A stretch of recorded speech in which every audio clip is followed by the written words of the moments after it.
Hello friends, இந்த வீடியோவில் என்ன பார்க்கணும்னா, அடுத்த வாரம் மகாநதி சீரியலில் என்ன போட போகிறாங்க அப்படின்னு பார்க்க போகிறோம். அடுத்த வாரம் மகாநதி சீரியலில் கங்காவுக்கு வந்து வளகாப்பு வந்து நடக்குது. வளகாப்பில் வந்து உட்காராங்க. இன்னும் மாமா வரல, இல்லை இப்போ வந்துடுவார், என்ன பெரிய வேலை, என் வளகாப்பு கூட அவர் வரமாட்டாரா சொல்லி சுடுன்னு கோவப்பட்டுக்கிட்டே போகிறாங்க. நேரவே உட்காந்துறாங்க. அப்போவும் மாமா வரல, இன்னும் என்ன பண்ணுறாரு அப்படின்னு சொல்கிறாங்க. அதே சமயம் இப்போ வந்து இவரை நம்பி நான் பிள்ளையை வேற பெற்று வச்சுருக்கேன், இப்போ வந்து மாலை ஒரு கேடா அப்படின்னு சொல்லிட்டு மாலையை தூக்கி வீசுகிறாங்க. அப்படியே மாலையை தூக்கி வீசி எல்லாத்தையும் தூக்கி வீசுகிறாங்க. அப்போ வந்து குமரன் வந்துடுறாரு. வந்த உடனே கையிலேருந்து ஒட்டியானத்தை காட்டுறாரு. நீ தானே எனக்கு ஒட்டியானம் வேணும்னு சொன்னேன்ல, அதுக்காக தான் இவ்வளோ நேரம் ஆயிடுச்சு, நான் என்ன பண்ணுறது, நான் எவ்வளோ கொடுத்தாலும் உனக்கு வந்து காணவே மாட்டேங்குது, இன்னும் வேணும்னு சொல்கிறேன் அப்படி சொல்கிறாங்க. இதை பார்த்துட்டு கங்கா வந்து தவிச்சு போகிறாங்க. கங்கா திருந்துவாங்களான்னு தெரில.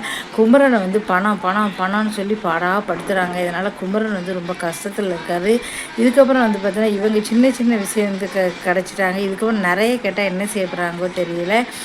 இதெல்லாம் வந்து காரணம் நமக்கே வந்து கஷ்டமாக இருக்குது. இந்த வாரத்துலேருந்து மகாநதி சீரியல் வந்து 6:30 மணிக்கு ஒளிபரப்புகிறாங்க. பிக் பாஸ் வருது அப்படின்னால வந்து பார்த்திங்கன்னா சீரியலை வந்து டயத்தை மாற்றிட்டாங்க. இப்போ 6:30க்கு வந்து ஒளிபரப்ப போகிறாங்க அப்படின்னு வந்து போட்டிருக்காங்க. எல்லோரும் வந்து பாருங்கள், 6:30க்கு பூங்காட்டு திரும்ப அங்கே சீரியல் வந்து ஒளிபரப்புகிறாங்க.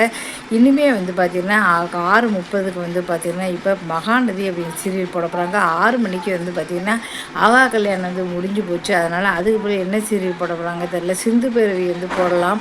இப்படி நிறைய சீரியல் வந்து டயத்தை மாற்றிட்டாங்க. நான் திங்கக்கிழமையிலேயும் தெரியும், இன்றைக்கி வந்து பிக் பாஸ் வந்து ஆரம்பிக்கிறாங்க. இதுக்கடுத்து சக்திவேல் அப்படிங்கிற தொடரில் என்ன போட போகிறாங்க பார்க்க போகிறோம். சக்திவேல் அப்படிங்கிற தொடரில் இப்போ முத்தரசு வரவே இல்லை அப்படின்னு சொல்லி எல்லோரும் வெயிட் பண்ணிகிட்டு இருக்காங்க. அப்போ போலீஸ்வராக வராங்க. என்னாச்சு, முத்தரசை வந்து பார்த்திங்கன்னா யாரோ அவள் இப்போ உயிரோடு இல்லை அப்படின்னு சொல்கிறாங்க. உடனே கதறி அழுறாங்க. அவளை வெறி துடிச்சு, ஐயோ நான் என்ன பண்ணுவேன், முத்தரசு என்னாச்சுன்னு தெரியல எல்லாரும் சொல்லி கதறி அழுறாங்க. அப்போ தான் வந்து பார்த்திங்கன்னா சக்தி வேலுன்னு வந்து கதறி அழுறாரு. இதுக்கப்புறம் நான் தான் வந்து பண்ணேன் அப்படின்னு சொல்ல போகிறாரு. பழியை ஏற்றுக்க போகிறாரு. இப்போ வந்து இப்போ சக்தியோட தங்கச்சி வந்து உண்மையை ஒத்துப்பாங்களா மாட்டாங்களா அப்படிங்கிறத இதுக்கு அடுத்து இந்த வாரமும் இல்லை அடுத்த வாரமும் இந்த சீரியல் வந்து முடிய போகுது.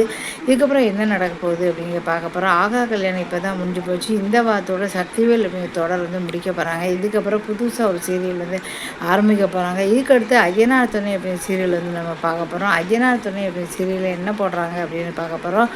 அதில் வந்து பார்த்திங்கன்னா இப்போ சேரனை வந்து பொன் பார்க்க வந்து மாப்பிள்ளை பார்க்க வந்திருக்காங்க. அப்போ வந்து ஜாதகம் பார்க்கும்போது சொல்கிறாங்க, இந்த பையனோட ஜாதகத்தை எந்த பொண்ணுமே வீட்டில் நிலைக்க மாட்டாங்க, அதனால் வந்து பார்த்திங்கன்னா இவனுக்கு வந்து இவனால் எல்லாருக்கும் கூட பிறந்தவங்களுக்கெல்லாம் பிரச்சனை தான்னு சொல்கிறாங்க. இதுக்கப்புறம் நான் இருந்தால் தானே பிரச்சனை, இந்த வீட்டை விட்டு வெளியே போகிறேன்னு சொல்லி லெட்டர் எழுதிவிட்டு சேரன் வந்து எங்கேயோ போயிடுறாரு. இதை பார்த்துட்டு லெட்டரை வந்து படிச்சுட்டு வீட்டில் உள்ளவங்க எல்லாரும் கதறி துடிக்கிறாங்க. ஐயோ எங்கள் அண்ணனை காணுமே, எங்கே போனாங்க தெரியலேன்னு கதறி துடிக்கிறாங்க.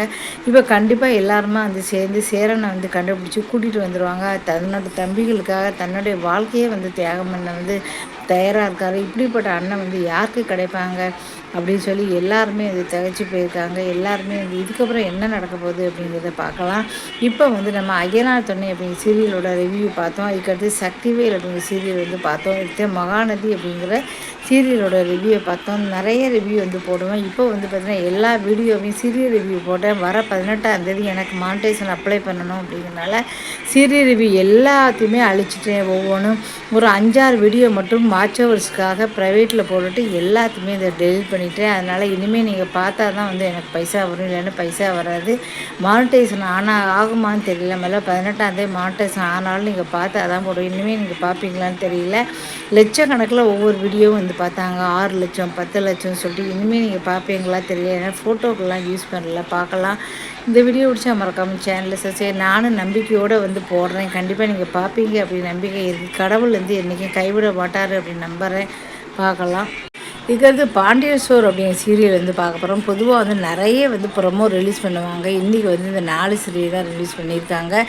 பாண்டியன் ஸ்டோரில் என்ன பார்க்கணும், புது வீட்டுக்கு வந்து பால் காய்ச்சுறாங்க. எல்லாருமே வந்து போகிறாங்க. அப்போ பாண்டியன் வரல, எல்லாருமே இந்த வீட்டுக்குள்ளே போய் உடனே வந்து பார்த்தீங்கன்னா எல்லோரும் பால் காய்ச்சுறாங்க. அதுக்கப்புறம் கடைசியில் பாண்டியனும் வந்துடுறாரு. அப்பா வந்தாச்சுன்னு சொல்லி எல்லாருமே அது சந்தோஷப்படுறாங்க. அப்புறம் எல்லாருமா சேர்ந்து பால் காய்ச்சி சந்தோஷப்படுறாங்க.